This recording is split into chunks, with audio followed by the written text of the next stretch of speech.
Galera amiga, muito boa noite, prazer em estar me dirigindo a cada um de vocês. Ontem eu peço desculpas por não ter aparecido por aqui após aquela patética atuação do Vasco diante do Sampaio Corrêa, mas a gripe havia me derrubado durante o dia, febril, dor no corpo, congestionado e sinceramente com aquilo que vimos hoje também, não tinha nem como eu me prejudicar para analisar aquela situação. Resolvi então deixar para hoje, me recuperar, né? Juntamente com as informações do Vasco. E nesse boletim a gente vai repercutir justamente o clima do Vasco após mais uma atuação patética, aliada, né, a que culminou aí com o empate contra o Sampaio Corrêa. O Vasco segue na zona de classificação para as semifinais do Carioca, mas agora vai decidir o seu destino em dois clássicos contra Flamengo e Botafogo. E se não vencer, os times que estão abaixo estão doidos para tomar o lugar do Vasco. E a situação segue de muita cobrança em São Januário por parte da torcida, que com razão critica aí a acentuada demora da direção do Vasco em resolver as carências do elenco. O próprio Carrilho admitiu que faltam peças. E será que elas vêm mesmo? Então, bom, já te conto mais detalhes sobre isso. Mas antes eu te peço aquele like no trabalho, é só compartilhada, joga um vídeo em grupos de zap e ajude o canal a aumentar o número de inscritos. Me assista até o final e vem comigo nessa. Bom, final de semana é dia de Vasco e Flamengo, um cenário perfeito para o torcedor do Vasco criar expectativas visando uma vitória contra o seu maior rival. Perfeito, mas o time não se ajuda, meus amigos, e com isso coloca uma pulga atrás da orelha do seu torcedor. Depois das péssimas atuações diante de Volta Redonda e Fluminense, agora foi a vez do Vasco vacilar feio contra o Sampaio Corrêa. Ambas as equipes não saíram do zero do placar e ficou feio para o Vasco, que a cada rodada prova que se manter esse elenco que está aí em competições maiores será um fracasso. E vai lembrar que a Copa do Brasil já está batendo a porta. A primeira fase é eliminatória, não tem mais vantagem do visitante e se o Vasco não abrir o olho vai sofrer. E parece que o Vasco vive um looping eterno, né? Ontem dentro de campo, um time desorganizado, sem criatividade, previsível, burocrático e escorado em lampejos individuais. Só não passou mais vergonha por conta do nível do adversário. Se pega um time mais qualificado, era saco.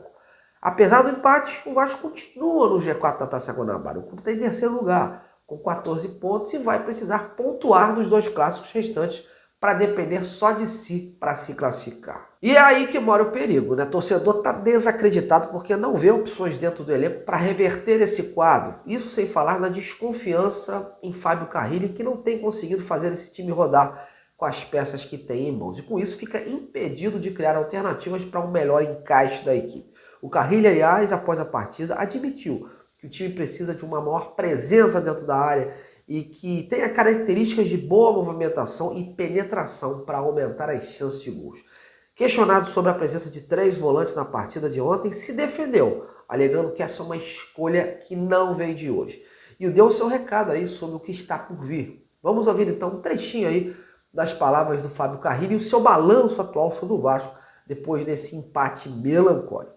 Necessitamos de uma presença maior dentro da área, né? Jogadores que têm essa característica de pisar a área ali para que a gente possa aumentar, colocar mais bolas na área e aumentar a possibilidade da gente fazer gol. O Tietê é um segundo volante que chega, com o Paulinho também, para dar esse suporte para o Paê ali junto com o Verratti.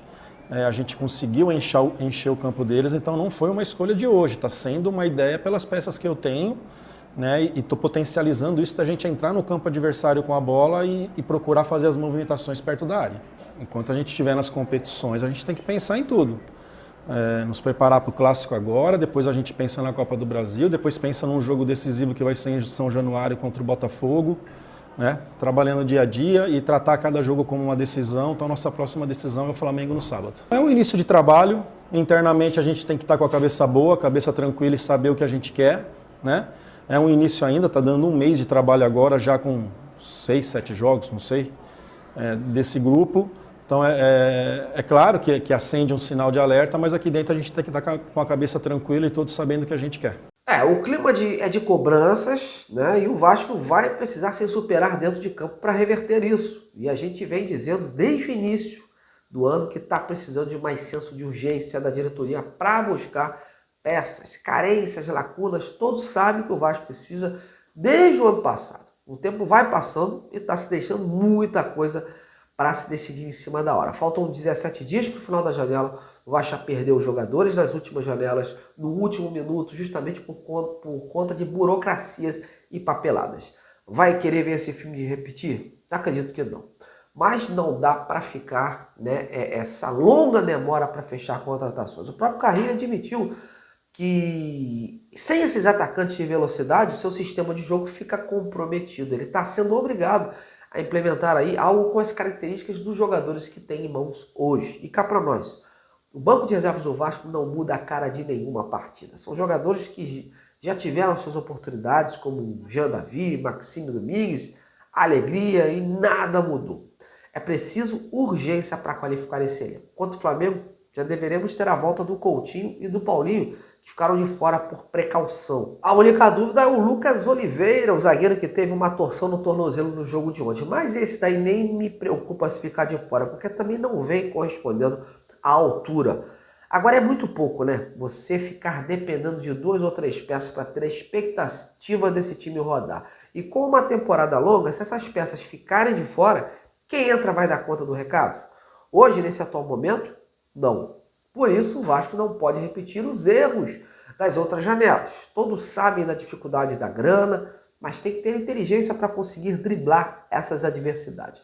No momento, até onde eu sei, o Vasco tem negociações concretas com o atacante Benjamin Garré, que você ficou sabendo em primeira mão desde sexta-feira, e tenta, mais uma vez, destravar os empecilhos dessas tratativas. O representante do Garré parou de me responder, ele já tinha dado papo desde sexta-feira, quando me deu aquela pista, me confirmou aí o interesse e as tratativas, né, e que não podia dar mais detalhes, mas a gente como jornalista tem que instigar, tem que correr atrás. E o staff permanece em silêncio, porque o negócio precisa de um alinhamento entre as partes.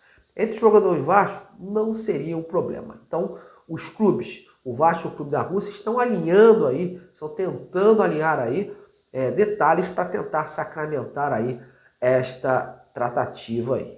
É sempre bom lembrar que os russos, né, são mais duros na queda, né, quando se fala de grana, né? E as informações que chegam da imprensa russa é que o valor da obrigação de compra é que está pegando mais, né? Então, estão em tratativas para ver se conseguem alinhar aí as metas, gatilhos em contratos, porcentagem, né, de compra do jogador, para que possa chegar num denominador comum, né, e o Garré aí ser um dos primeiros atacantes oficializados. O Vasco ainda tem aí o Lloyd Augusto em pauta, provavelmente deve ter uma terceira opção aí em vista, mas que ainda não consegui descobrir.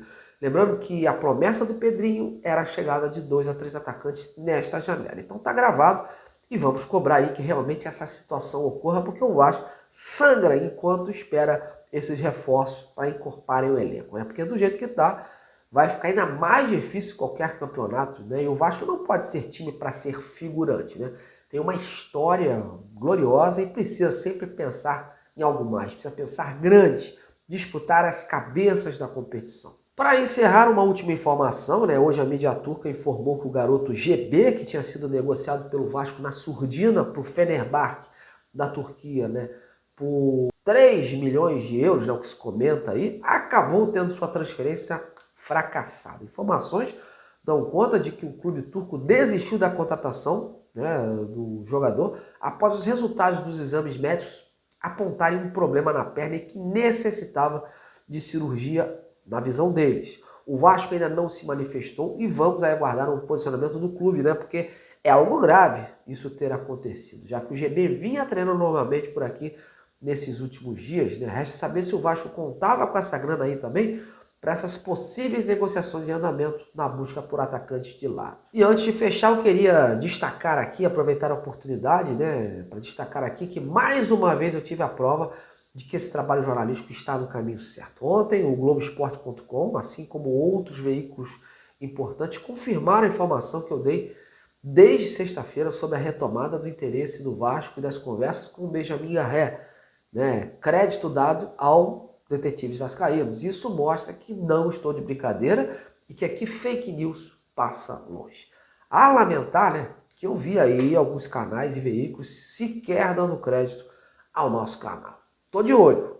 Isso é a cartilha básica do jornalismo, acreditar as fontes das notícias. Aqui mesmo eu sempre faço isso e eu esperava que os demais também tivessem a mesma responsabilidade. Mas fazer o quê, né? O que importa é que o trabalho continue e vai seguindo pautado por muito profissionalismo e qualidade. Bom, a vocês, meu muito obrigado. Sigam me prestigiando, se inscrevam e vem comigo nessa. Até amanhã.